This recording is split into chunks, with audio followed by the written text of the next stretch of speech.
Behold, $1 million dream! Well, barks like Charles Barkley. He's fixing to join the dream team.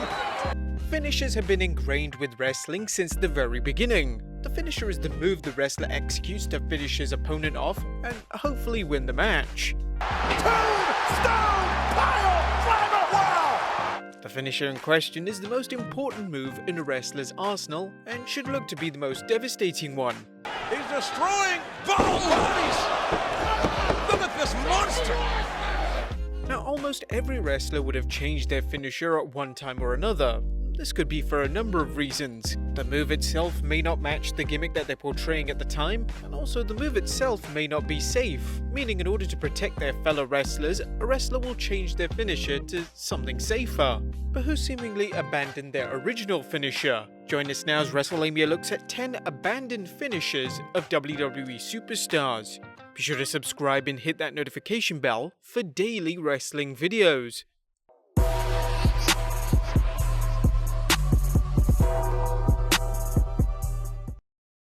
Number 1. Seth Rollins' High Knee.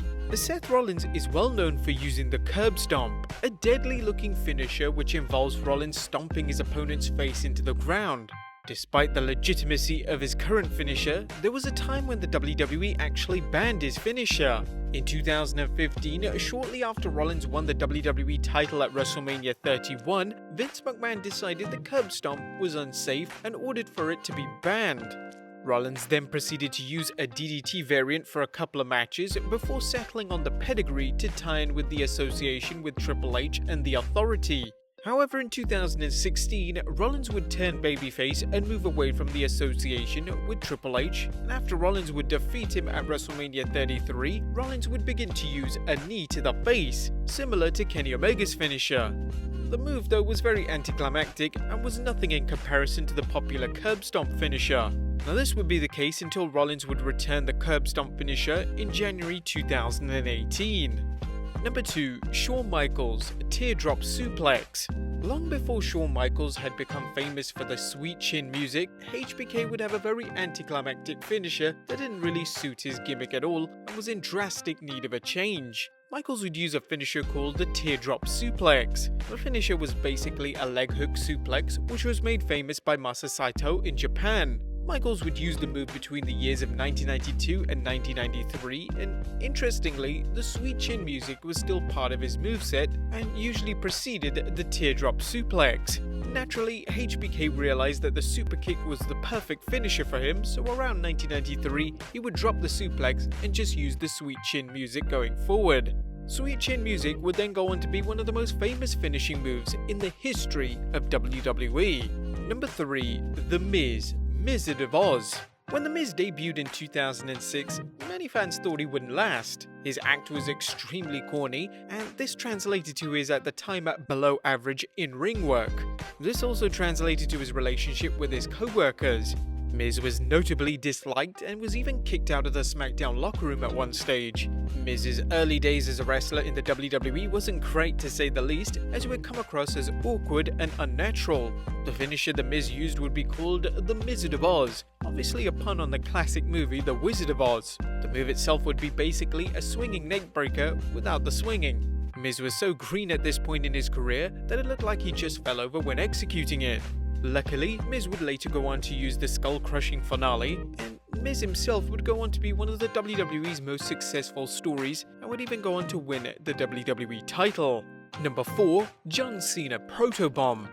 Prior to John Cena ascending to the top of the WWE and prior to him becoming famous for using the Attitude Adjustment, or the FU, to finish off his opponents, Cena used a different finisher. Cena would use a spin-out powerbomb, and it actually looked really good as Cena was naturally strong, so it looked devastating.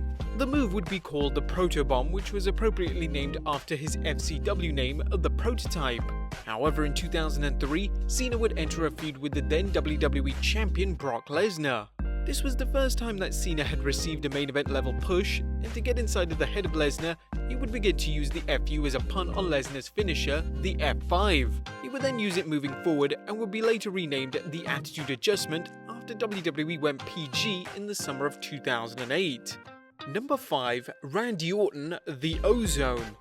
The RKO, without question, is one of the most popular finishing moves of all time. It was even turned into a meme. Even people who don't watch WWE know what the RKO is and who executes it. However, there was actually a time when Orton wasn't hitting the RKO out of nowhere. When Orton made his WWE debut in 2002 on the SmackDown brand, Orton would use a move called the O-Zone. The move in essence was the same as MVP's Player Maker. It would involve Orton bending his opponent over, locking his leg around the wrestler's head, keeping hold of their arm, and then spinning him down to the mat.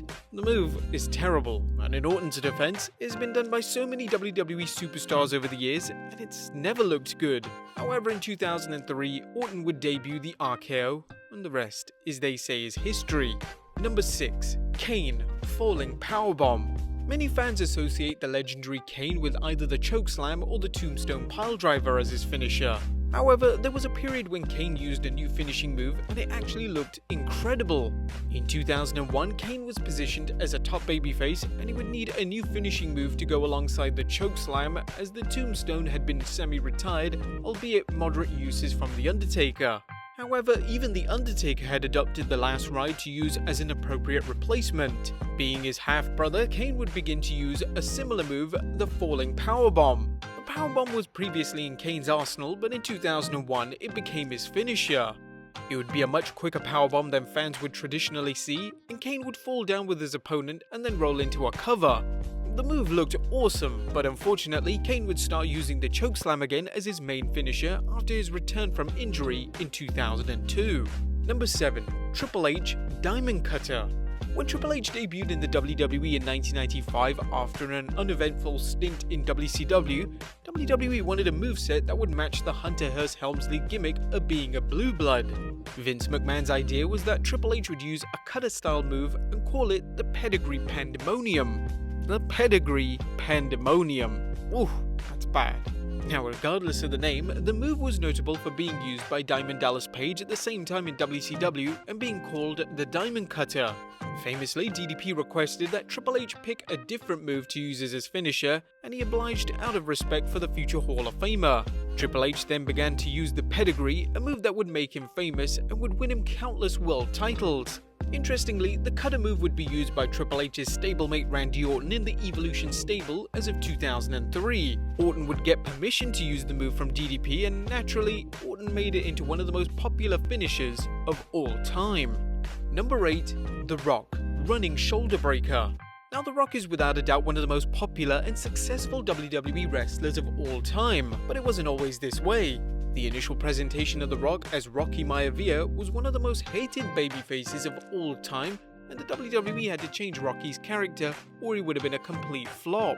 The Rock, following a character change in 1997, turned into one of the most charismatic and endearing wrestlers of all time, and he managed to attain millions of fans across the world. However, if you asked a WWE fan what the finisher of The Rock was prior to the Rock Bottom and the People's Elbow, they may look at you with confusion, as The Rock's finisher prior to these two moves he made legendary went very much under the radar. The Rock Bottom wouldn't debut in a match until May 1997, which was 7 months after The Rock's initial WWE debut. Prior to that, The Rock would use a basic shoulder breaker, albeit not the worst move in the entire world. It was nothing in comparison to the two moves The Rock would go on to use as his finisher. Number 9. Chris Jericho, Breakdown. Chris Jericho is the perfect example of evolution in wrestling. He constantly evolved his character and his gimmick to keep him relevant and to appeal to the mainstream audience. This also extended to his moveset. Jericho constantly adds new finishing moves such as the Codebreaker or the Judas Effect to match his new personas. One of the moves that many fans forgot that Jericho added as a finisher was a move known as the Breakdown. The Breakdown in essence would be a full Nelson facebuster that looks similar to the Miz's skull-crushing finale. Many fans don't remember Jericho using the move because he used it so infrequently. The move would debut in 2001 when Jericho received a strong push as part of the Invasion storyline. The move was actually responsible for winning Jericho his first world title in the WWE when he pinned The Rock at the 2001 No Mercy pay-per-view. The move would soon fizzle out and Jericho would revert back to the Walls of Jericho and the Lion Salt. And number 10, Stone Cold Steve Austin, The $1 Million Dream. Long before Stone Cold Steve Austin made the Stone Cold Stunner famous around the world, and he became one of the most popular wrestlers of all time, Austin executed another extremely popular finisher that he borrowed from another legend and fellow WWE Hall of Famer. In January 1996, Austin would debut in the WWE using the Ringmaster gimmick and would be managed by the $1 Million Man Ted DiBiase.